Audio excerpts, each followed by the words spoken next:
자, 이제 77번부터 문제 풀어보도록 하겠습니다. 77번부터는 이제 변압기 이야기를 우리가 주로 할 겁니다. 변압기의 성층 철심 강판의 재료로 규소 함유량은 얼만큼이 되는가? 이제 우리가 히스테리시스온을 줄이기 위해서 우리가 규소를 넣게 되는 거죠. 이 규소를 넣게 되는데 규소가 약 3에서 4% 정도 넣게 됩니다. 3에서 4. 정확하게 뭐 몇 점 몇 퍼센트 이거는 다 이제 제조회사마다 좀 다르기 때문에 보통 이제 우리가 교과서에 나오는 것은 한 4% 정도 넣는다라고 할 수 있습니다. 답은 3번이죠. 그럼 이제 이런 문제 물어볼 수 있죠. 철은 몇 퍼센트냐 이런 문제 물어볼 수 있어요. 그러면 96%다 대답할 수 있습니다. 직류 발전기의 규약 효율은 어떤 식으로 표현되게 되는가? 발전기는 출력이 2번 나와야 됩니다. 전기를 출력하는 거니까. 출력이 2번 나오는 거, 출력 플러스 손실분의 우리가 출력으로 이야기할 수 있죠. 답은 3번. 그런데 이 식을 여러분들이 잘 보셔야 되는 게 이게 발전기와 함께 변압기도 바로 이런 식을 사용하고 있죠. 출력 플러스 손실분의 출력. 자, 전기 기계의 효율 중에서 발전기의 규약효율은 어떻게 되는가? 아까 출력 플러스 손실분의 출력이라고 했죠. 근데 이번에는 조금 이렇게 영어 기호로 표기가 됐어요. 여기서 입력이 P, 출력이 Q, 손실이 L이래요. 그러니까 Q 플러스 L 분의 P 이렇게 돼야 되겠네요. 그렇죠? 자, 출력 플러스 손실분의 출력. 답은 4번의 모양이라고 할 수가 있습니다. 34극 60메가볼트 암페아 역률 0.8 그 다음에 22.9kV 수차 발전기에 전부하 손실이 1600이라면 전부하 효율은 어떻게 되는가? 자, 여기 출력 플러스 손실 분의 출력이라고 이제 이야기했었죠. 그럼 출력이 여기서 어떤 건가요, 여러분? 여기 출력이라고 하는 거는 60메가볼트 암페아가 출력이 되죠. 60 곱하기 메가니까 단위를 킬로로 바꿀까요? 그럼 10의 3제곱, 그쵸? 근데 역률이 0.8이니까 여기다가 곱하기 역률 0.8 유효전력으로 해야 되니까 그 다음에 손실이 1600이면은 이게 플러스 출력 플러스 손실이 되는 거고요. 출력은 60 곱하기 10의 3제곱 곱하기 0.8 이렇게 대답을 할 수가 있겠죠. 답은 이렇게 하면은 한 0.97 정도 나오게 될 겁니다. 그러면 효율이 97%다 대답을 할 수가 있겠죠. 자, 직류 전동기의 규약효율은 어떻게 됩니까? 지금 제가 출력 플러스 손실분의 출력이라고 한 것은 직류 발전기와 변압기의 이야기였었고요. 직류 전동기의 경우는 입력 분의 입력 마이너스 손실, 그러니까 입력 분의 출력을 입력이 2번 나오게 돼서 식을 표기하게 됩니다. 답은 3번의 모양이라고 할 수 있습니다. 직류 전동기의 규약효율은 어떻게 되는가? 전동기, 자, 이런 모양이라고 했었죠. 직류 잠시만요. 전동기의 규약효율 똑같은 문제인데 그쵸? 똑같은 문제인데 이렇게 순서만 조금 바뀌어 있네요. 입력분의 입력 마이너스 손실 답은 4번으로 놓을 수 있습니다. 변압기의 원리는 어느 작용을 이용한 것인가? 변압기는 이렇게 1차에서 만들어진 자속이 2차 코일에 유도됨으로써 유기기전력이 발생하는 거. 이걸 우리가 전자유도작용이라고 부르게 됩니다. 답은 저기 1번에 해당되겠네요. 다음 중 변압기의 원리와 관계가 있는 것은 무엇이냐? 전자유도작용. 2번 전자유도작용. 자, 1차 전압이 3300V, 여기가 3300V라고 합니다. 그 다음에 2차 전압이 220V라고 합니다. 자, 이 변압기의 권수비는 어떻게 되는가 물어보고 있습니다. 권수비 A라고 하는 것은 2차 전압분의 1차 전압, 그 다음에 2차 권수분의 1차 권수, 그 다음에 1차 전류분의 2차 전류, 그 다음에 루트 R2분의 R1 이제 이렇게 넘어가게 되죠. 지금 1차 전압이 3300이고 2차 전압이 220이라고 하면은 몇 분의 몇으로 줄었습니까? 220분의 3300 하게 되면요. 15분의 1? 15분의 1 정도로 줄은 거죠. 그럼 권수비가 15라고 할 수 있겠죠. 답은 그래서 1번 15가 됩니다.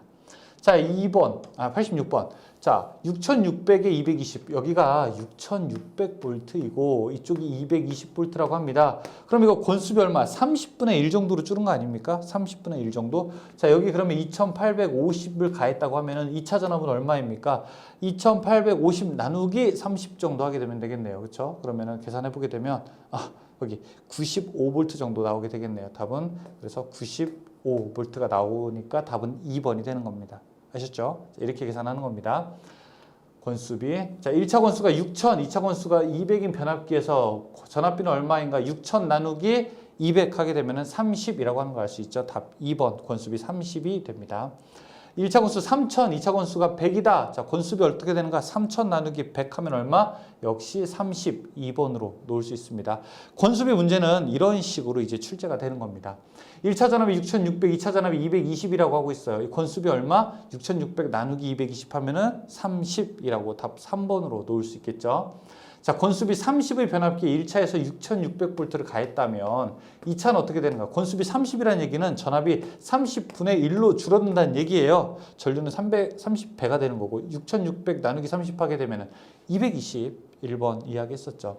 자, 다음 중 변압기 건수비에 대한 식이 바르게 된 것. 여기 A는 루트 R2분의 R1. 1번은 맞죠. 2번은요.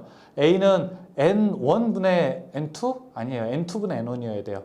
3번 I2분의 I1 이게 아니라 I1분의 I2예요. 4번 Z1분의 Z2 자 이게 아니라 루트 Z2분의 Z1이 돼야 됩니다. 그러니까 여기서 맞는 것은 1번만 옳은 표현이 되겠네요. 나머지는 다 다르다라고 할 수 있습니다.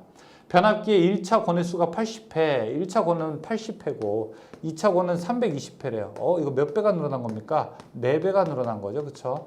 2차 측의 전압이 100V였다면 그런데 100V였다면 1차는 얼마였다는 겁니까? 자, 4배로 올라가는 변압기가 있다고 해요. 그런데 100V가 됐다는 얘기는 처음에 얼마였다는 얘기예요? 25V였다는 얘기죠. 그렇죠? 답은 2번에 해당합니다. 변압기의 2차 저항이 0.15mm일 때 1차로 환산하면 365mm 된다. 이 변압기의 권수비는 어떻게 되는가 물어보고 있습니다. 자, 지금 여기서 저항 이게 R1이 되는 거고요. R2가 되는 거고 이쪽이 1차 R1이 되는 겁니다. 그럼 권수비는 이 식에다 넣을 수 있겠죠. R2분의 R1 루트 R2분의 0.1분의 360 하게 되면 3600 이 답은 권수비 60이 되겠네요. 답은 4번으로 놓을 수 있습니다. 답 4번. 변압기의 자속에 관한 설명으로 옳은 것은 무엇이 되는가? 자속이라고 하는 것은 E는 4.44 F, N, 파이 이렇게 놓을 수 있게 되는데요. 자, 이 식에서 자속을 가지고 이야기하는 거예요. 그러면 자속은 이렇게 4.44 F, N 분의 2 기전력 2가 되니까 유기 기전력에는 비례하고요. 그 다음에 주파수에는 반비례하게 된다. 이렇게 설명을 할 수 있습니다. 그러니까 전압에는 비례하고 주파수에는 반비례한다. 여기 4번의 모양처럼 대답할 수가 있습니다. 50Hz 변압기에 60Hz의 같은 전압을 가했을 때 자속 밀도는 어떻게 되는가? 여기 주파수가 올라간 거잖아요. 50에서 60으로. 그렇죠? 그럼 자속 전압을 가했을 때 같은 전압이라고 했잖아요. 전압은 같으니까. 그러면 자속 밀도는 반대로 낮아지게 됩니다. 5분의 6분의 5가 되겠죠. 지금 이 식에서 주파수가 올라간 거거든요. 그럼 파이 자속은 이제 내려가겠죠. 6분의 5로 감소하게 됩니다. 답은 2번이 되죠. 1차 전압이 13200, 무부하 전류가 0.2, 철소음 100W일 때 여자 어드미턴스는 어떻게 되는가? 여러분 어드미턴스가 뭐예요? 어드미턴스가 임피던스의 역수잖아요. 원래 임피던스는 I분의 V이지 않습니까? 그럼 어드미턴스는 어떻게 될까? 이거의 역수 반대니까 V분의 I가 됩니다. 여기서 V는 얼마예요? 13200V가 되겠죠. 그 다음에 I, 전류는 얼마입니까? 0.2A가 됩니다. 자, 이거를 계산하면은 바로 1.5 곱하기 10의 마이너스 5제곱이 됩니다. 그러면은 얼마입니까? 답은 1번으로 놓을 수가 있겠죠. 답은 1번에 해당합니다.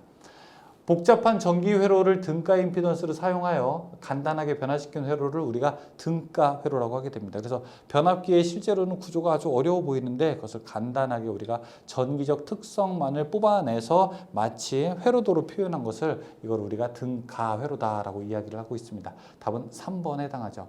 다음 변압기 등가 회로는 어떤 회로인가 물어보고 있어요. 여기 보면 이쪽이 1차 측이고 이쪽이 2차 측인데 1차 측에 있는 거 그냥 I1, 뭐 I0, V1, 1차 전류, 1차 전압 뭐 이렇게 그냥 1차 저항 이렇게 표시하고 있어요. 근데 2차 측은 권수비라고 하는 개념들이 들어갔죠. 그러니까 이거는 2차 측에다가 권수비 같은 것들을 비율을 넣어가지고 1차 측과 같이 동률로 맞추게 된 겁니다. 그러니까 일종의 이게 우리나라 돈이라고 하면은 이쪽은 저기 미국 돈이라고 하면은 A가 환율이라고 하는 개념을 해서 서로 등가로 만들게 되는 거죠. 2차 측을 1차로 모양을 만든 것을 의미하게 됩니다. 그래서 2차를 1차로 환산한 등가 회로다라고 대답할 수가 있습니다.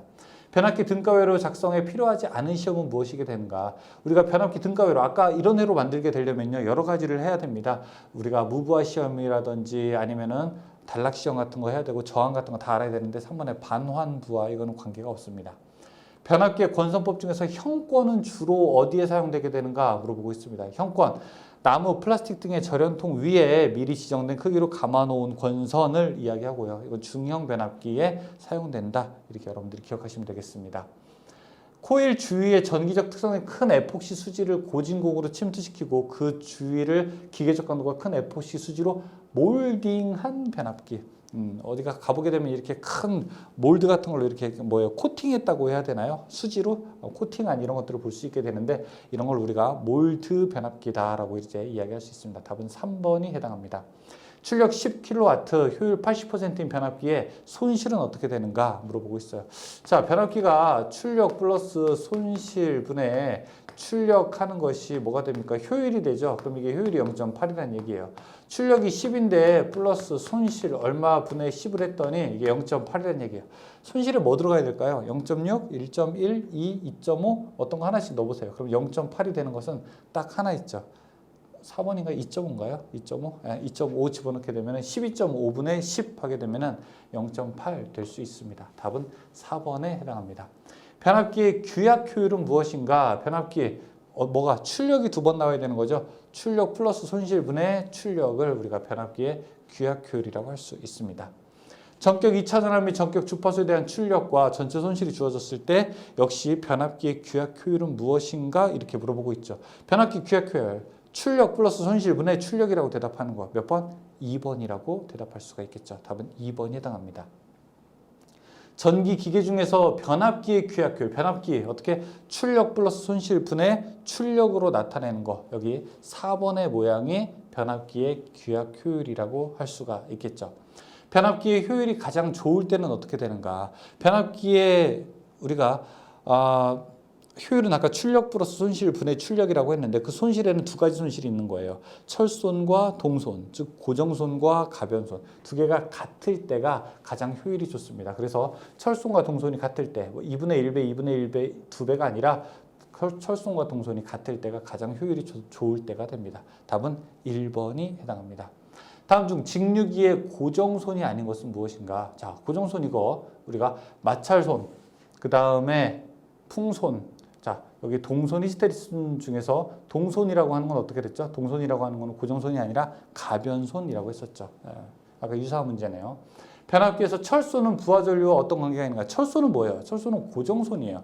부하가 크든 작든 별로 관계가 없습니다. 부하 전류에 관계가 없어요. 답은 4번으로 놓을 수가 있습니다.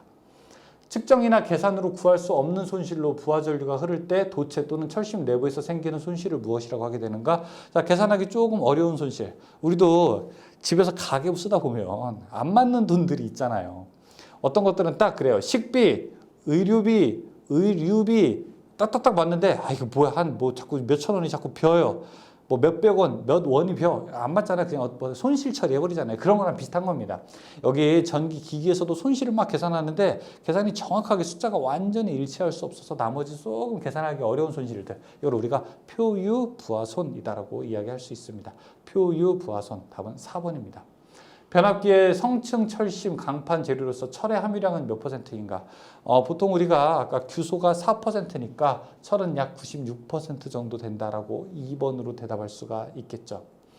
직류 발전기의 철심을 규소 강판으로 성층에서 사용하는 주된 이유는 무엇인가? 왜 철심을 규소 강판으로 사용하게 되는가? 규소가 히스테리시스 손을 줄이기 위해서. 왜 성층하게 되는가? 이거는 와류손, 즉 맴돌이손을 줄이기 위해서. 그래서 규소 강판을 성층하는 이유는 히스테리시스 손과 와류손을 줄이기 위해서죠. 답은 몇 번?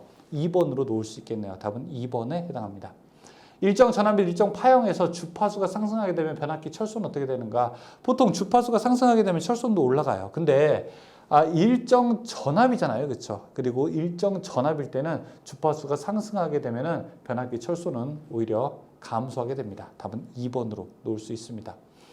변압기의 철심의 두께를 2배로 하면 와류손은 어떻게 되는가? 와류손의 공식이라고 하는 것이 철판의 두께의 제곱에 비례하거든요. 그래서 철판의 두께를 만약에 반으로 하면은 4분의 1로 감소하게 되고 철판의 두께가 2배가 되면은 이거는 4배가 됩니다. 지금 여기서는 2배가 된다고 하니까 4배로 증가하게 되죠. 히스테리시스 곡선의 가로축과 세로축은 무엇을 나타내게 되는가? 자, 이렇게 나와 있는 것이 이게 바로 히스테리시스 곡선인데요. 이런 히스테리시스 곡선은 BH 커브라고도 부르게 됩니다. 자, 이것은 우리가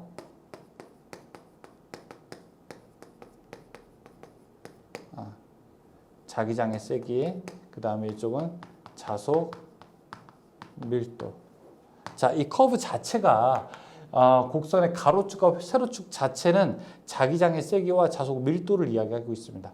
자기장의 세기와 자속 밀도. 답은 여기 2번이에요. 일단. 그런데 이 만나는 점, 이 점을 무엇이라고 하게 되는가? 자, 이 점은 우리가 무엇입니까? 이거는 보자력이라고 부르죠. 자기장의 세기가 빵이 되더라도 자속 밀도를 좀 가지고 있는 거. 자, 여기는 무엇이라고 합니까?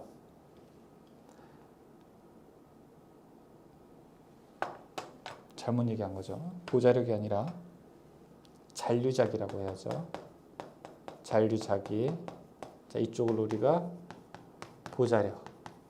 자기장의 세기가 빵이 되더라도 가지고 있는 자속을 잔류작이. 그 다음에 자기장의 세기를 0으로 만드는 그 순간을 우리가 아니죠. 자속 밀도가 0으로 만들어지는 순간에 자기장의 세기를 보자력이라고 이제 부르게 되는 거죠. 지금 여기서는 자기장의 세기와 자속 밀도가 이제 맞게 되고요. 다음 기억 니은에 들어갈 거. 히스테리시스 곡선의 종축과 만나는 점. 종이 세로죠, 그렇죠? 종축과 만나는 점은 뭐예요? 잔류작이고 횡축과 만나는 점은 보자력이죠. 그래서 우리가 그 공부하게 될 때 횡보, 종잔 이렇게 외웠었죠. 여기 기억은 뭡니까? 종축은 잔류작이 보자력. 답은 2번으로 놓을 수 있겠네요, 그렇죠? 다음 연구자석의 재료로 사용하는 철에 요구되는 사항으로 옳은 것. 자, 연구자석에 사용되는 것은 어떻게 됩니까? 한번 자기장을 딱 갖다 대면은 이 자석은 계속 그냥 혼자 문방구에 돌아다닐 거 아니에요, 그렇죠? 잔류자기가 커야 됩니다. 보자력도 커야 돼요. 둘 다 커야 됩니다. 자속 밀도도 커야 되고 잔류자속 밀도도 커야 되고 보자력도 커야 된다. 답은 3번으로 대답할 수가 있겠죠. 변압기 온도 시험을 하는데 가장 좋은 방법은 우리가 반환부하법이라고 하는 것을 사용하게 됩니다. 실부하법은 실제 그만큼을 거는 거예요. 근데 만약에 변압기가 한 1000kg짜리다라고 하게 되면 1000kg를 그대로 다 실제 부하를 달아야 되는데 그거는 보통 이제 쉽지가 않죠. 보통 우리가 온도 시험법은 반환부하법을 사용하게 됩니다. 변압기의 임피던스 와트, 임피던스 전압을 구하는 시험은 2차 측을 단락한 다음에 변압기의 1차 측이 이렇게 있게 되고 2차 측이 있게 되는데 2차 측을 단락한 다음에 테스트하게 되는 것을 바로 우리가 단락 시험이라고 부르게 됩니다. 이 단락 시험을 통해서 1차 측의 전압을 천천히 올렸을 때 전격 전류가 흐를 때의 1차 측 전압을 임피던스 전압, 그때의 손실을 임피던스 와트라고 부르게 됩니다. 즉 단락 시험, 2차 측을 연결한 단락 시험에서 우리가 테스트를 할 수가 있습니다. 답은 4번이 되겠네요. 자, 여기 이제 118번까지 풀었는데 저희 잠깐만 쉬었다가 계속해서 문제 이어가도록 하겠습니다. 수고하셨습니다.